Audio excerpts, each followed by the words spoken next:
નર્મદા તાલુકાના પાડલિયા ગામે કે જે આશરે 12 કિલોમીટર દૂર આવેલું ત્યાં સર્વે નંબર 9 કે જે ફોરેસ્ટ વિભાગનું છે ત્યાં સવારે 8:30 વાગે અંદાજિત નર્સરી અને પ્લાન્ટેશનની કામગીરી ચાલી રહી છે.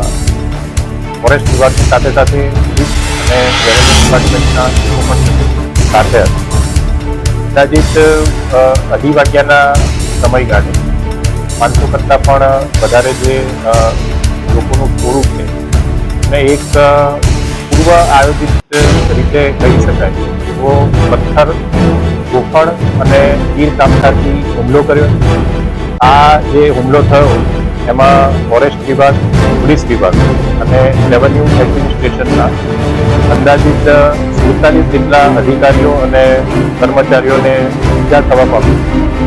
એમાંથી 45 જે અધિકારી કર્મચારીઓ હતા જે ઈજાગ્રસ્ત થયા તેમને અહીંયા અંબાજી હોસ્પિટલ ખાતે લાવવામાં આવ્યા હતા અને એમાંથી વધુ સારવાર માટે 9 જણાને હાલમાં પાલનપુર ખાતે રિફર કરી અને 2 અધિકારીઓ બધા જ પાલનપુર ખાતે અત્યારે સારવાર લઈ રહ્યા છે.